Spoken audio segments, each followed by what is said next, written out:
سیدنا ابوبکر صدیق نے فرمایا ان نظر الی وجہ رسول اللہ، کہا کہ میری آنکھ ہو آقا تیرا چہرہ ہو، مجھے سب سے زیادہ پسند ہے۔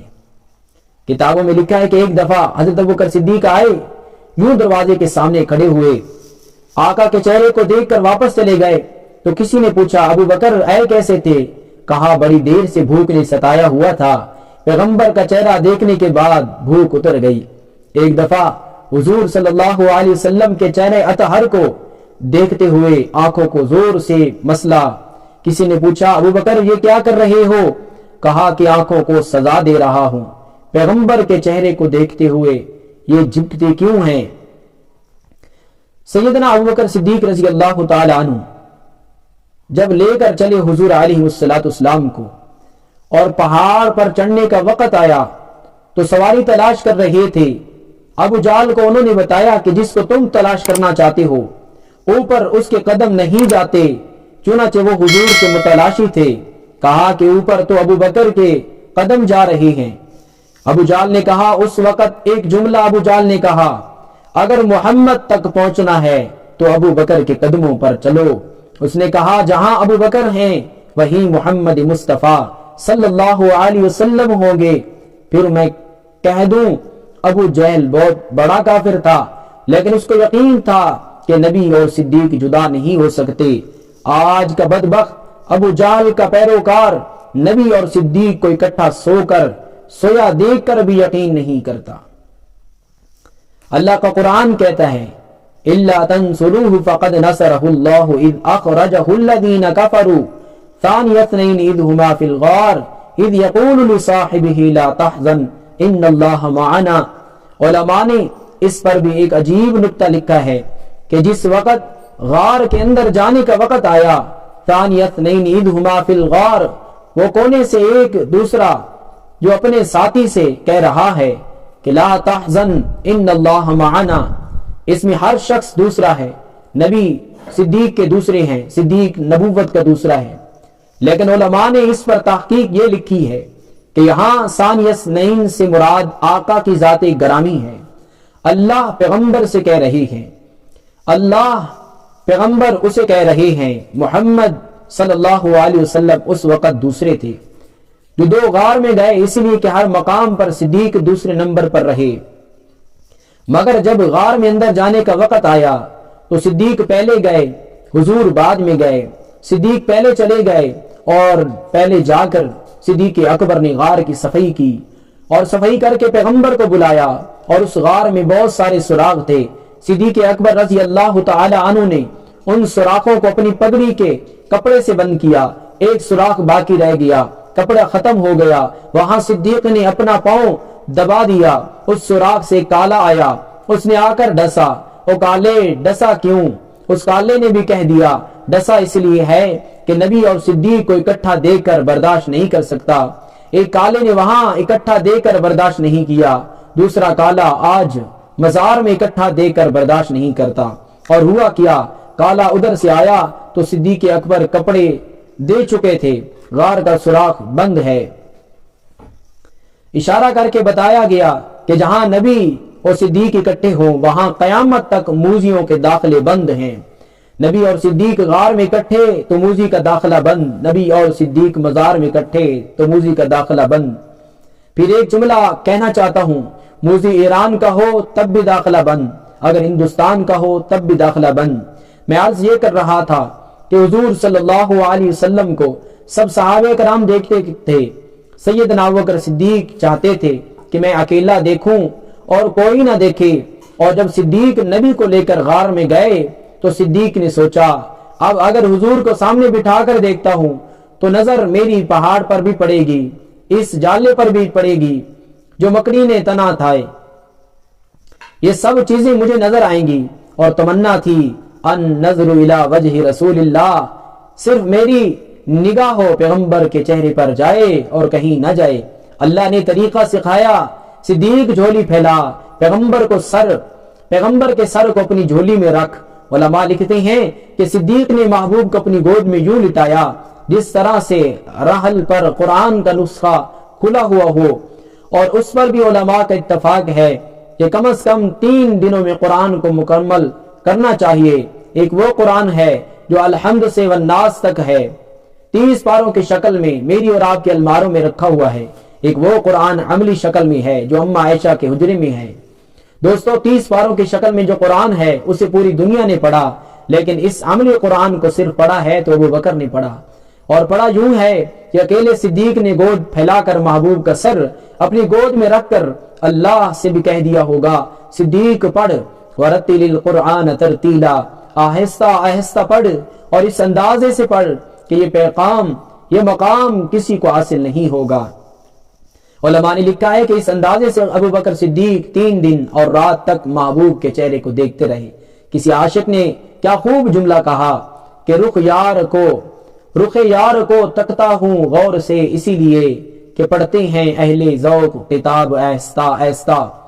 میرے دوستو، صدیق کی قربانی کا پھر ایک منظر بڑا عجیب ہے۔ جب اس اندازے سے پیغمبر کو دیکھ رہے تھے تو اللہ نے کہا تیری آنکھ کی قیمت میں لگاتا ہوں۔ کالے نے ڈسا تو آنسو بن کر آنکھوں میں آئے۔ صدیق نے سر پر ہاتھ مارا، پگڑی اتار کر پوچھ لوں تو پگڑی تو پہلے پھاڑ کر سوراخوں میں دے چکے تھے۔ خیال آیا کرتے سے صاف کروں، کرتا تو پیغمبر کے سر کے نیچے تھا۔ خیال آیا اپنے ہاتھوں سے صاف کروں تو تقدیر کا فیصلہ تھا۔ ابو بکر ہاتھوں کو بھی روک، آج تیرے ان آنسوؤں کی قیمت بھی لگانا چاہتا ہوں جو پیغمبر کے چہرے کے لیے آنکھ بےتاب ہے۔ ان آنکھوں سے نکلنے والا آنسو زمین پر نہ گرے بلکہ پیغمبر کے رخ انور پر گرے، تاکہ پوری دنیا کو پتہ چل جائے کہ صدیق کی پہلی تمنا النظر الی وجہ رسول اللہ ہے، صرف محبوب کے چہرے کو دیکھوں اور کسی چیز کو نہ دیکھوں۔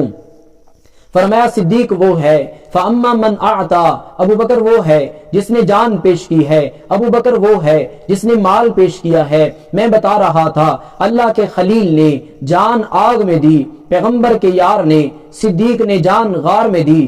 اللہ کے صدیق ابراہیم نے مال مہمانوں پر خرچ کیا، اور جب صدیق اکبر کے مال پیش کرنے کا وقت آیا اس نے پیغمبر کے قدموں میں لٹا دیا۔ کلمہ پڑھا تو 45,000 لے آئے، ہجرت کی تو 5,000 لے چلے، غزوہ تبوک پر پہنچے تو گھر میں جھاڑو دے دیا۔ جلال الدین سیوطی رحمت اللہ علیہ لکھتے ہیں صدیق اکبر مکان کی دیواروں پر ہاتھ لگا رہے تھے۔ پوچھا گیا کیا کرنا چاہتے ہو؟ کہا کہ سوئی دھاگا تلاش کر رہا ہوں، وہ بھی اٹھا کر محبوب کے قدموں میں جا کر رکھ دوں۔ چنانچہ سیدنا ابوبکر صدیق نے وہ بھی اٹھا کر نبوت کے قدموں میں رکھ دیا، یہاں تک کہ جو جسم پر کپڑے پہنے ہوئے تھے وہ بھی اتار دیے۔ ٹاٹ اور بوریوں کا لباس پہن کر آئے۔ جب حضور کے سامنے آئے اللہ کے پیغمبر نے یوں نہیں کہا صدیق تیرا مال تھوڑا کیوں ہے، عمر تو زیادہ لے کر آیا ہے۔ عمر کے پاس مال بہت زیادہ تھا، صدیق اکبر کے پاس جو کچھ تھا نبوت کے قدموں میں لا کر رکھ دیا۔ اللہ کے پیغمبر نے پوچھنے کا انداز ہی بدل دیا۔ حضور نے فرمایا صدیق کتنا مال لائے ہو اور کتنا چھوڑ آئے ہو؟ کہا محبوب اللہ اور اللہ کے رسول کی محبت چھوڑ کر آیا ہوں، جو کچھ تھا اٹھا کر آپ کے قدموں میں لا کر رکھ دیا ہے۔ علامہ سیوطی رحمت اللہ علیہ نے لکھا ہے کہ اس وقت آسمانوں سے جبرائیل اتر کر آئے اور آ کر سلام کیا۔ حضور نے فرمایا جبرائیل تو نے یہ ٹاٹ اور بوریوں کا لباس کیوں پہنا ہوا ہے؟ کہا محبوب مجھے نہ دیکھیں، ذرا آسمان کی طرف نگاہ اٹھائیں۔ حضور نے دیکھا تو 70,000 فرشتے اس لباس میں مبلوس تھے۔ حضور نے فرمایا یہ کیا منظر ہے؟ فرمایا کہا صدیق کی ادا خدا کو اتنی پسند آئی، اللہ نے قانون بنایا کہ جب تک صدیق اکبر کے وجود پر یہ لباس رہے گا سارے فرشتے اسی لباس میں مبلوس رہیں گے۔ علماء نے لکھا ہے صدیق نے وہ ٹاٹ اور بوریوں کا جو لباس پہنا ہوا تھا اس پر جبرائیل نے کہا محبوب اللہ کہتے ہیں میرے محبوب کو کہو اپنے یار کو میرا سلام دے کہہ دیں۔ جبرائیل چاہتے تو براہ راست ابو بکر کو ہی کہہ دیتے، لیکن راستہ بنایا، رسول کو کہا۔ کیوں؟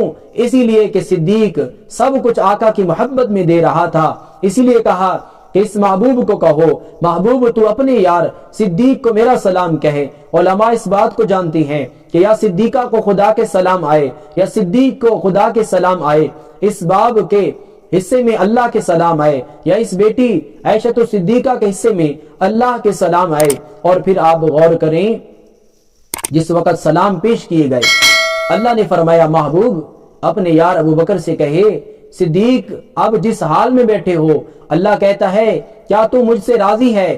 اس وقت حال یہ ہے صدیق ٹاٹ اور بوریوں کا لباس پہنے ہوئے ہیں، ایک ہے اللہ کہے میں تجھ سے راضی ہوں، تو یہ خدا نے سب صحابہ کو کہا، اکیلا ابو بکر ہے جس سے خدا نے پوچھا ابو بکر تو مجھ سے راضی ہے؟ صدیق کہتے ہیں آقا جبرائیل کو کہہ دو رب کو میرا سلام کہہ کر یوں بھی عرض کر دینا کہ ابو بکر، اے اللہ ابو بکر کہتا ہے کم آزمایا ہے، اگر امتحان اور لینا ہے تو لے لے، ابو بکر پھر بھی حاضر ہے۔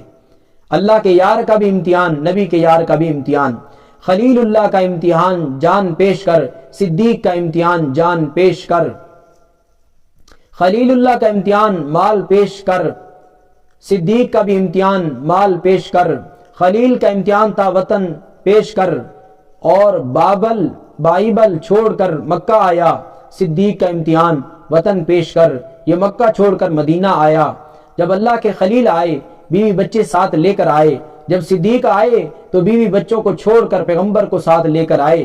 خلیل اللہ جہاں پہنچے کعبۃ اللہ تعمیر ہوا، صدیق جہاں پہنچے مسجد نبوی تعمیر ہوئی۔ جہاں خلیل اللہ پہنچے اس زمین کی قیمت ادا نہیں کی گئی، اس زمین کی قیمت ادا نہیں کی گئی، جہاں صدیق پہنچے اس زمین کی قیمت خود ابو بکر نے ادا کی ہے۔ جہاں کعبہ بنا ہے وہ بڑی عظمت کی جگہ ہے، وہ بڑی فضیلت اور تقدس کی جگہ ہے، لیکن مسلمانوں جو زمین مسجد کے لیے صدیق نے لے کر دی، پیغمبر نے اس کی عظمت کو بیان کرتے ہوئے فرمایا کہ یہ جنت کا ٹکڑا ہے۔ صدیق کے متعلق جنتی ہونے کا شک کرنے والوں کبھی اتنا تو سوچو، صدیق وہ ہے جس نے اپنے ہاتھوں سے جنت خرید کر قیامت تک کے مسلمانوں کے لیے اس کو وقف کر دیا۔ خلیل اولاد پیش کر اس نے اسماعیل پیش کیا، صدیق اولاد پیش کر عائشہ کے قدموں میں پیش کر دی، حضور کے قدموں میں عائشہ کو پیش کر دیا۔ اور علماء جانتے ہیں حضرت بکر صدیق حضرت اسماعیل علیہ السلام کی قربانی کے وقت عمر جو کتابوں میں لکھی ہے وہ 7 سے 11 سال کے درمیان لکھی ہے، اور اگر آپ 7 اور 11 کے درمیان نکال لیں تو 9 بنتے ہیں۔ اور اما عائشہ صدیقہ جب پیغمبر کے عقد میں آئی تو سیدہ کی عمر 9 سال بنتی ہے۔ جس وقت حق مار دینے کی باری آئی تو رسول اللہ نے پوچھا ابو بکر حق مار کتنا ہے؟ تو صدیق نے کہا محبوب میں نے حق مار کا مطالبہ تو نہیں کیا، میں چاہتا ہوں کہ بیٹی بھی میری ہو اور حق مار بھی میں اس کو آپ کی طرف سے میں خود ادا کروں۔ سیدنا ابوبکر صدیق نے سیدنا ابوبکر صدیق کی ایک بیٹی ہے، اس بیٹی کی قربانی دیکھیں، اور دوسری بیٹی اسماء بنت ابی بکر کی قربانی دیکھیں۔ یہ سیدنا ابوبکر صدیق کی بڑی بیٹی تھی۔ جس وقت ابو جہل ہجرت کی رات تلاش کرتے ہوئے صدیق کے دروازے پر آیا، دروازہ اس نے کھٹکھٹایا، اسماء بنت ابی بکر باہر نکلی۔ ابو جہل نے پوچھا محمد مصطفیٰ کہاں ہیں، ابو بکر کہاں ہیں؟ صدیق کی بیٹی نے ایک عجیب جملہ کہا کہ مجھے پتہ ہے لیکن بتاتی نہیں ہوں۔ ابو جہل کہنے لگا صاف کہہ دیتی پتہ نہیں۔ حضرت اسماء بنت ابی بکر نے کہا میں تقی باز کی بیٹی نہیں ہوں، میں صدیق اکبر کی بیٹی ہوں۔ کل دنیا کیا کہے گی کہ صدیق کی بیٹی جھوٹ بولتی تھی، باپ کی عزت پر حرف آتا ہے۔ میری ماؤں بہنوں، میں تم سے کہنا چاہتا ہوں زندگی گزارنے کا سلیقہ طریقہ صدیق کی بیٹی سے سیکھو۔ اگر صدیق کی بیٹیوں کا اسوہ حسنہ اپنایا جائے تو نہ عورت کو کوئی پریشانی ہوگی، نہ مرد کو کوئی پریشانی ہوگی۔ ابو جہل بدبخت نے